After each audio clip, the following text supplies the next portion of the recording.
여러분 한 주간 잘 지내셨나요? 2023년 한 해를 보내고 또 2024년 새해를 맞이하는 첫 번째 주일 신년 감사 주일입니다.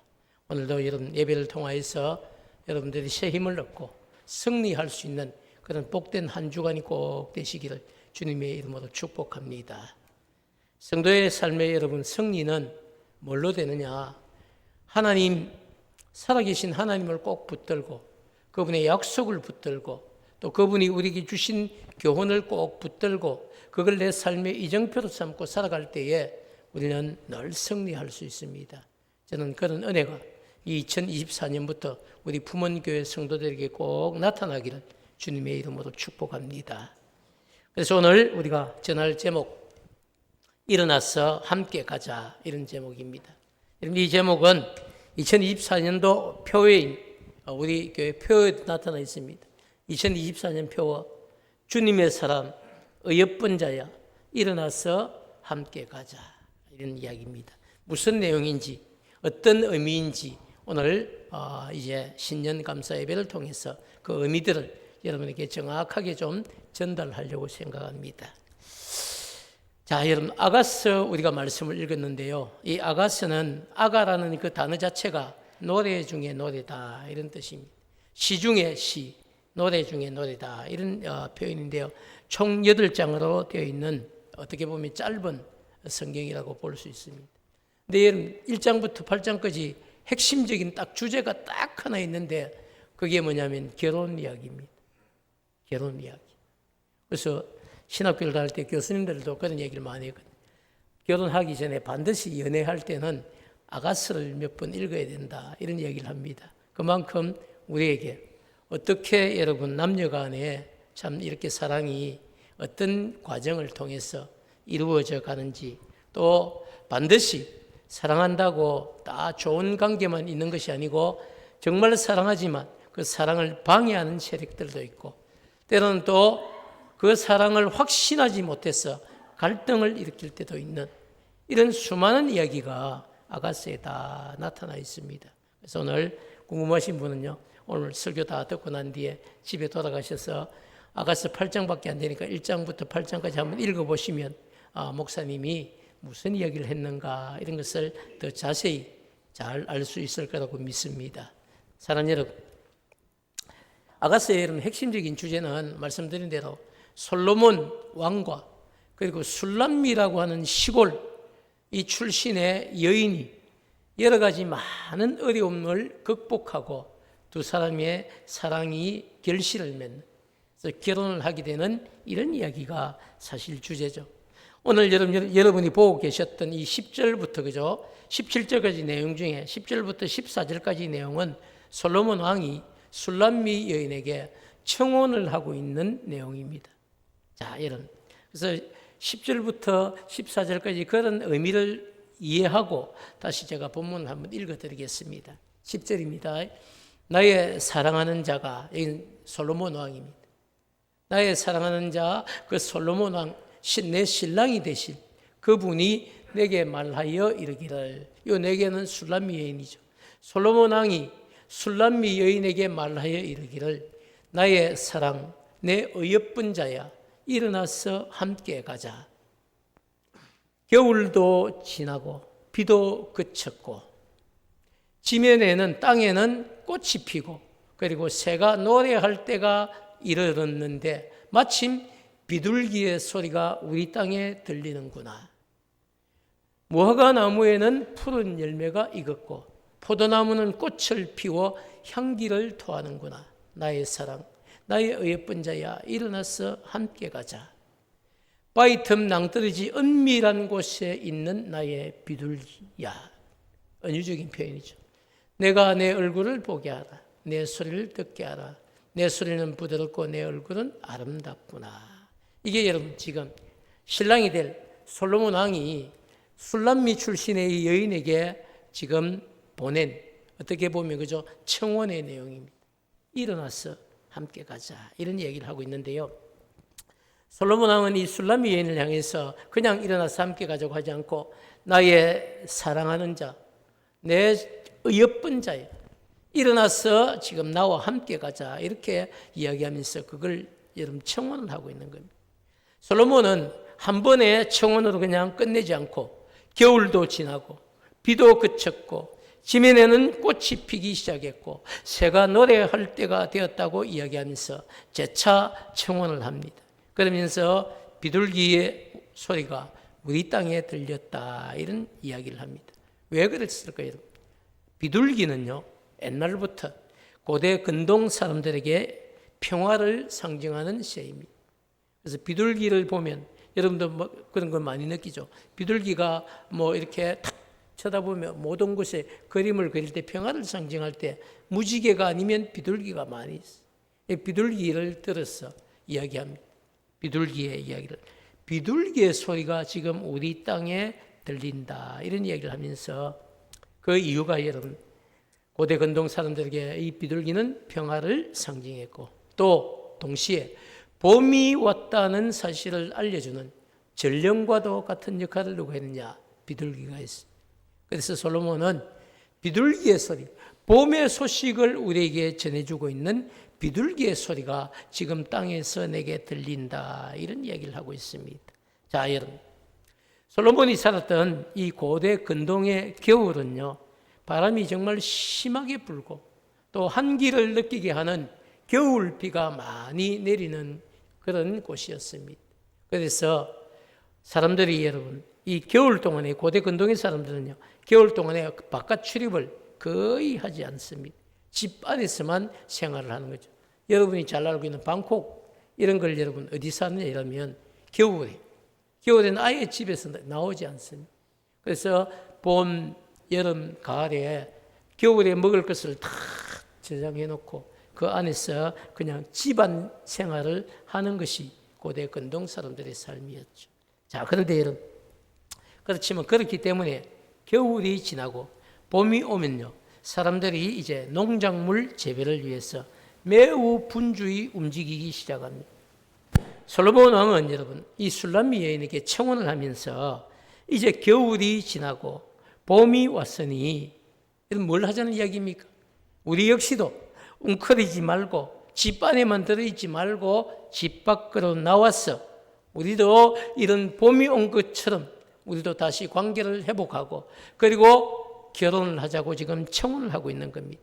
모든 여러분 두 사람 사이를 힘들게 했던 모든 환경이나 조건들을 뒤로 하고 다시 우리가 처음 약속한 대로 결혼하자 이렇게 지금 청혼을 하고 있습니다. 여기 있으면 멈춘 것이 아니고요. 더 나아가서 고대 근동 지역에서 번영 그리고 평화를 상징하는 대표적인 여러분 과실나무가 무화과나무입니다.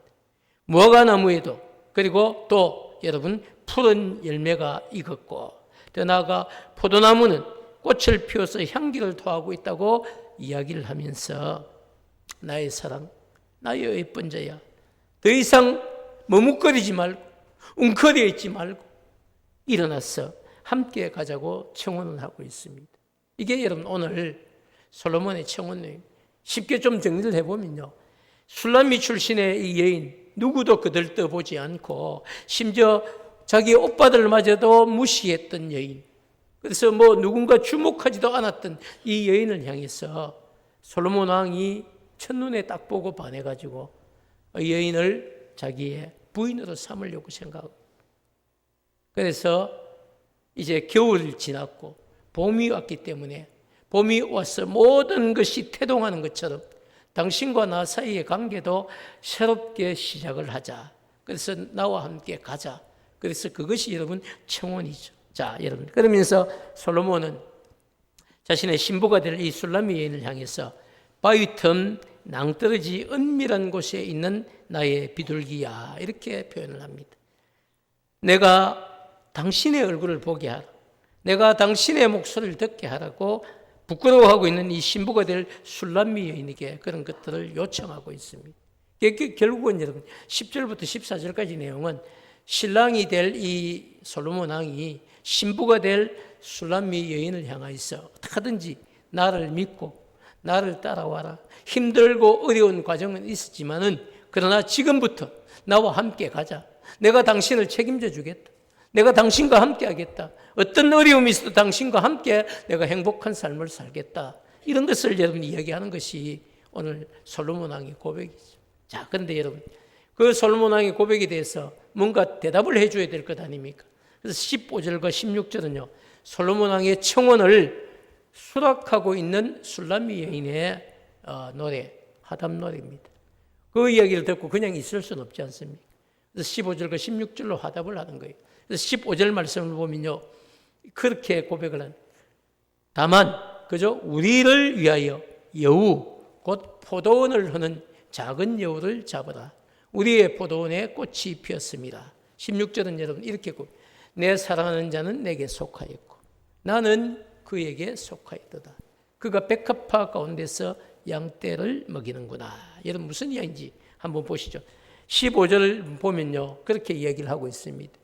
우리를 위하여 여우 곧 포도원을 하는 작은 여우를 잡아라. 이렇게 이야기를 합니다. 청혼을 받은 여러분 술람미 여인은 솔로몬을 향해서 우리가 당신의 제안처럼 결혼하려고 하면 여우 곧 우리 포도원을 하는 작은 여우를 잡아야 된다. 우리 포도원 어딜까요? 우리의 결혼 생활이죠. 우리의 결혼 생활인데 우리의 결혼을 위해서 여우 곧 포도원을 하는 작은 여우를 잡아라는 이야기입니다. 자, 무슨 이야기입니까? 술람미 여인은 솔로몬과 자신 사이에 정말 이 어렵게 다시 이루어진 이 결혼을 앞두고 혹시라도 있을지 모르는 두 사람 사이의 어떤 사랑을 방해할 만한 요소를 지금 뭐라고 하고 있습니까? 포도원을 하는 여우다. 이렇게 표현을 하고 있습니다. 여러분 이게 왜 이런 표현을 하냐면요, 이 술람미 여인은 자기 직업이 뭐냐면 포도원직입니다. 그래서 앞에 1장을 보면 그죠? 오빠들이 그 뜨거운 땅볕에 포도원 지기를 누굴 삼습니까? 이 술람미 여인을 삼는 거예요. 그래서 그러다 보니까 자기가 점점점 피부색이 어떻게 됩니까? 더 검어지는 거죠. 그래서 어떻게 자기를 표현하냐면 내가 다른 사람들이 볼 때 게달의 장막 같을지라도 이런 표현을 써요. 자기 피부가 어떻다는 겁니까? 하얀 피부가 아니라 검은 여인이다. 이렇게 표현합니다. 내가 게달의 장막 같을지라도 이런 표현을 하면서 그래도 내가 우리 신랑 될 솔로몬 왕이 볼 때는 아름답다. 이렇게 표현을 하고 있습니다. 사랑하는 여러분, 그렇기 때문에 지금 이 여인이 하는 이야기는요, 자기가 포도농사를 지으면서 늘 보면 봄이 되면 포도농사를 망치는 짐승이 하나 있는데 그게 뭐란 이야기입니까? 그게 여우라는 이야기. 자, 왜 그랬을까요, 여러분? 이 여우라는 여러분 이 짐승은요, 이 잡식성 동물입니다. 그래서 여우는 여러분 보면 항상 팔레스틴에서 여우는요 그 전역을 돌아다니고 있는데요, 팔레스틴에서 제일 많이 다니는 짐승이 여우입니다. 그런데 여우는 짐승만 먹는 게 육식만 하는 것이 아니고요, 뭐 채소도 먹고 과일도 먹고 다 먹는 잡식성 동물. 그러다 보니까 농사를 잘 지어놔도 반드시 여러분 봄철이 되고 이 포도나무에 여러분 싹이 돋고 잎이 막 피기 시작할 때는요, 이 여우가 와서 포도원을 침입해가지고 심지어 포도나무를 깔아먹는 일에서부터 시작해서 한 해의 포도농사를 계속 망치는 주범이 누굽니까? 그게 여우입니다. 포도농사를 망치는 주범이 여우가 있듯이 당신과 지금 나 사이에 결혼을 방해하는 이런 회방꾼들이 있다는 겁니다. 그런 회방꾼들을 당신이 잡아야 된다. 그게 여러분 지금 청혼을 받고 이 신부될 이 술람미 여인이 하고 있는 이야기가, 나도 당신을 사랑한다. 그러나 당신과 나 사이에 결혼이 되려고 하면 반드시 우리의 사랑, 우리의 결혼을 회방놓는 그 방해꾼들을 잡아야 된다. 그 일을 먼저 해야 된다라고 지금 이야기를 하고 있습니다. 자, 사랑하는 여러분, 15절에서 말하고 있는 거죠. 이 여우는 솔로몬 왕과 술람미 여인의 사랑을 방해할 만한 사람이나 아니면 방해할 만한 환경과 같은 이런 장애물들을 가리키는 겁니다. 동시에 여러분, 성도의 우리가 입장에서 보면요, 신랑 되신 우리 주님과 그리고 신부된 교회의 관계를 회방하려고 하는 사람들과 환경들이다. 이렇게 볼 수가 있습니다. 자, 여러분 생각해 보시죠. 우리는 여러분 정말 신랑 되신 주님과 신부된 교회가 우리의 관계입니다. 그래서 우리가 다시 누군가를 사랑해서 결혼하고 이런 이야기가 아니고요. 영적으로 보았을 때에 우리의 신랑이 한 분 계신다는 겁니다. 저는 남자지만 영적으로 보면 저의 신랑이 누굽니까? 예수님입니다. 여러분도 나이에 상관없이 결혼 유무에 상관없이 여러분의 영적 신랑이 누굽니까? 주님이시죠. 근데 이 주님은 여러분 초림의 주님이 아닙니다. 어떤 주님입니까? 다시 오실 주님. 재림의 그 주님이 다시 오셔서 우리를 여러분 구별하시죠. 예수 영접하고 하나님의 자녀가 된 신부된 교회는 여러분 따로 구별하시고 그렇지 못한 사람은 멸망시키시고 그리고 정말 예수 잘 믿고 영접한 이 백성들만 데리고 어디에 들어갑니까? 혼인잔치에. 그 혼인잔치에서 신랑은 유일하게 누굽니까? 재림의 주님이 여러분 신랑이시고 그리고 신부는 누굽니까? 그 초청을 받아 그 혼인잔치에 들어간 모두 구원 얻은 백성들이 신부된 교회입니다. 그래서 여러분 우리는 앞으로 진짜 어떻게 보면 영적 결혼식이 우리를 기다리고 있다고 해도 과언이 아닙니다. 그런 의미에서 여러분 오늘 말씀은 우리에게 정말 의미가 있는데요. 신랑 되신 우리 주님과 신부된 교회의 여러분 관계를 깨뜨리고 회방하려고 하는 여우와 같은 일들이 있다는 겁니다. 그게 뭘까요, 여러분? 저는 말씀을 준비하면서 한 주간 늘 묵상하면서 이런 생각을 했어요. 도대체 주님과 우리 사이의 관계를 깨뜨려 놓는 회방하는 것들이 무엇일까? 그건 여러분 다른 거다. 대부분 그런 것 아니에요. 대부분 그런 것이 어디에서 나옵니까? 사람의 말에서 나옵니다. 말. 다른 사람을 세워주고 존경하고 위로하고 격려하고 하는 것들은요. 주님과 우리의 관계를 더욱더 든든히 세우는 겁니다. 그러나 비방하는 말, 모함하는 말, 헐뜯는 말, 그리고 짓밟는 이야기들, 근거가 없는 이야기로 소문을 내는 것들, 이런 모든 것들은요. 결국은 우리의 신앙이 주님을 향해서 가까이 갈 수 있는데 우리의 신앙을 흔들어 놓는 거죠. 그래서 주님이 싫어서가 아니라 그 사람이 싫어서 교회 가기 싫어. 이러면 우리는 여러분 우리 스스로 작은 여우가 되어버린 겁니다. 그래서 여러분 새해를 시작하면서 저는 우리 모두가 작은 여우가 아니라 도리어 주님과 신부된 교회를 든든히 세우는 일에 쓰임을 받는 여러분 되시기를 축복합니다.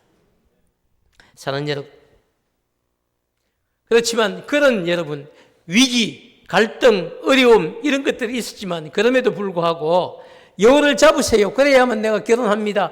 해놓았지만 16절 말씀은 우리에게 또 다른 여러분 신부의 자세가 어떤 것인지를 분명히 이야기해 주고 있습니다. 16절 말씀은 이렇게 이야기를 합니다.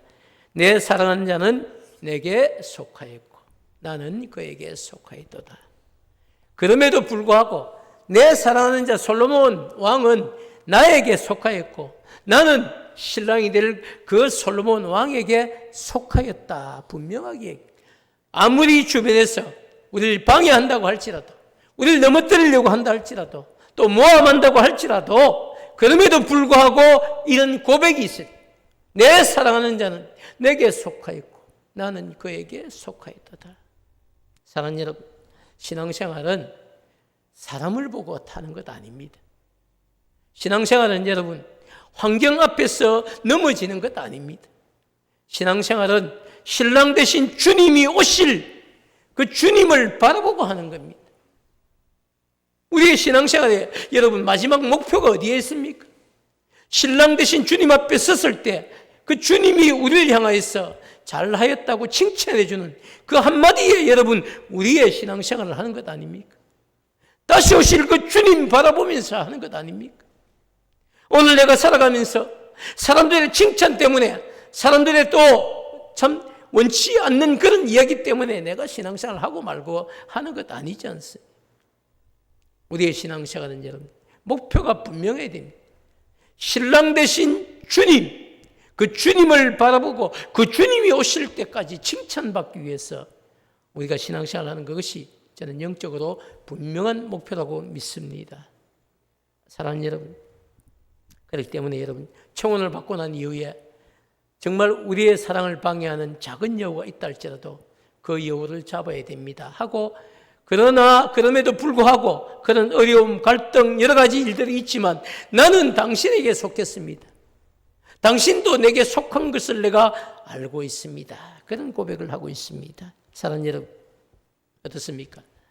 여러분도 술람미 여인의 고백처럼 어떤 상황 가운데서도 여러분이 신랑 되신 주님께 속하였다고 고백하는 그런 복된 고백이 마음속 깊은 곳에서부터 터져나오는 그런 은혜가 있기를 축복합니다. 여러분, 주님이 우리 신랑 아닙니까? 그리고 설교 본문의 마지막 17절은요, 오늘 혼인할 날만을 기다리고 있는 신부 술람미 여인의 설렘을 그대로 우리에게 보여주고 있습니다. 17절은 그렇게 이야기를 하고 있습니다. 내 사랑하는 자야, 내가 날이 저물고 그림자가 사라지기 전에 돌아와서 베르데 산의 노루와 어린 사슴 같을지라. 무슨 얘기입니까? 내 사랑하는 자여, 지금 날이 저물어가고 있기 때문에 그림자가 다 사라지기 전에, 어두워지기 전에 속히 돌아왔어. 누구처럼? 베데르산의 노루와 어린 사슴들이 해가 지기 전에 집으로 돌아오는 것처럼 당신도 속히 돌아와서 내게로 왔으면 좋겠다. 이런 바람을 지금 이야기하고 있습니다. 사랑하는 여러분, 오늘 본문을 통해서 우리에게 주시려는 이 가르침이 뭘까? 우리는 여러분 성경 말씀을 읽고 난 뒤에 반드시 그것을 생각해야 돼요. 그럼 이 아가서 이런 말씀을 왜 하나님은 기록하게 하셨고 그것을 우리에게 읽게 하시는가? 아까 시작처럼 그죠? 뭐 이렇게 누군가를 사랑하기 전에 연애할 때에 이걸 보고 테크닉을 뭐 익히라고 주신 걸까? 여러분 그렇지 않습니다. 그건 그냥 표면적인 이야기고요. 진짜로 내면적인 이야기는 이 말씀을 읽고 깨달음을 우리에게 주시는 겁니다.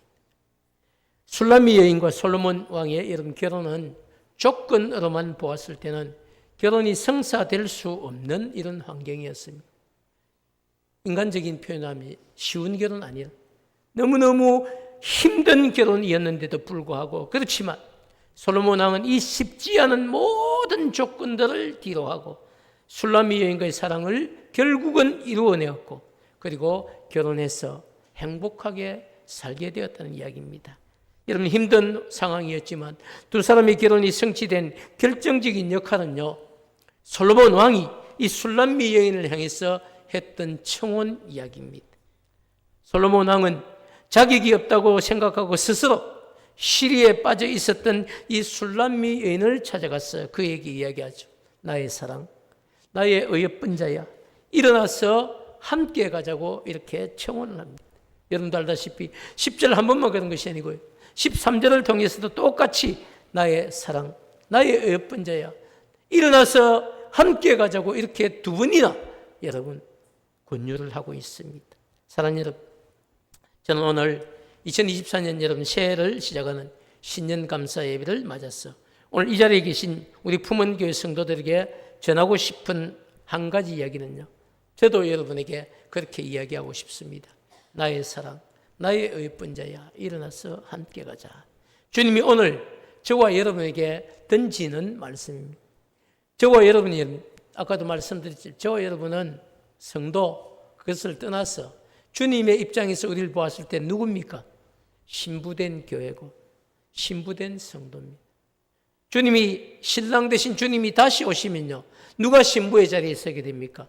예수의 피로 구원받은 저와 여러분이 그 신부의 자리에 서게 될 줄 믿습니다. 그래서 우리는 여러분 오실 주님을 기다려야 될 뿐 아니라 신랑 되신 주님이 다시 오셨을 때에 신부된 성도로서, 신부된 교회로서 주님을 맞이해야 한다는 사실입니다. 그래서 여러분, 우리가 코로나 이전에, 그죠? 코로나로 인해서 지금 뭐 한국 교회가 주저앉아 있다 이런 표현을 많이 하는데요, 이제 그런 이야기는 더 이상 핑계가 될 수 없습니다. 여러분, 그것이 우리의 핑계가 될 수, 이 자리에서 일어나야 됩니다. 더 이상 코로나로 인한 이후의 여파에 여러분 환경적인 어떤 영향을 받지 말고 다시 일어서서 신랑 되신 주님과 함께 갈 수 있는 그런 성도가 되어야 한다는 사실이죠. 신랑 되신 우리 주님께서 우리를 위해서 십자가에 위해서 피 흘려 주시고 우리 대신 죽어 주심으로 우리의 죄가 다 용서함을 받고 그렇게 우리가 주님으로 말미암아 신부된 교회가 되었는데 그 신랑 되신 주님께서 우리를 향해 말씀하고 있습니다. 더 이상 머뭇거리지 말고 일어나라. 나의 사랑, 나의 의예쁜 자야. 일어나서 함께 가자고 우리에게 분명하게 말씀하고 있습니다. 여러분 더 이상 머뭇거리지 마시고 2024년 새해부터 다시 일어나서 주님과 함께 걸어간 주님의 신부가 되기를 축복합니다. 여러분 그렇게 함으로써 정말 십자가의 피로 우리의 죄를 사해 주시고 우리를 신부된 교회가 되게 해주신 주님의 사랑과 은혜를 기억하고 다시 일어서서 여러분 신랑 되신 주님을 기쁘시게 하는 신부된 교회, 신부된 성도로 살아가는 여러분 되기를 축복합니다. 사랑하는 여러분, 이제 말씀을 마치려고 생각합니다. 술람미 여인도 사실은 쉬운 여러분 결혼 아니었어요. 많은 어려움이 있었지만 그러나 신랑 대신 솔로몬 왕의 청혼을 받고 그 마음에 감동이 있는 거죠. 그리고 이런 신랑이라면 이렇게 강력하게 나를 요구한다면 내가 모든 환경을 극복하고 일어나서 이분을 따라가야 되겠다고 그 청혼에 응합니다. 그 결과가 어떨까요, 여러분? 정말 행복한 삶을 살게 되는 이런 이야기들을 오늘 우리는 아가서를 통해 다시 보게 됩니다. 사랑하는 여러분, 2024년 새해가 이제 시작되었고 오늘 우리는 첫 번째 주일 신년 감사 주일을 맞이하고 있습니다. 어떻게 살아가는 것이 이 한 해를 행복하게 우리가 살아갈 수 있을까요? 주님과 함께 일어서는 겁니다. 주님이 말씀하시죠. 주님의 사람, 의예쁜 자야, 일어나서 함께 가자. 저는 여러분, 더 이상 저도 여러분도 주저앉아 있으면 아무런 유익이 없습니다. 일어서야 됩니다. 그리고 주님과 함께 힘든 길이지만 그 길을 걸어가야 됩니다. 그리고 마지막 날 우리 주님이 우리를 향하여서 잘했다, 착하고 충성된 신부야, 이런 분명한 칭찬을 듣는 저와 여러분 되기를 축복합니다. 여러분 무슨 꿈이 더 있습니까? 무슨 소망이 더 있습니까? 주님과 함께 걷는 그것이 우리의 기쁨이고 우리의 감사고 우리의 간증이 될 줄 믿습니다. 사랑하는 여러분, 오늘 이 자리에서 결단하십시오. 하나님, 내 남은 인생은 신랑 되신 주님과 함께 걷는 길 걷겠습니다. 사람들이 내게 무슨 이야기를 해도 그것에 흔들리지 않겠습니다. 어떤 어려운 환경이 다가도 그 환경에 지지 않겠습니다. 주님 붙들고 살겠습니다. 신랑 되신 주님 붙들고 주님이 기뻐하시는 그 길을 걸어가겠습니다. 그것이 오늘 신부된 교회인 여러분의 분명한 고백이 되기를 주님의 이름으로 축복합니다.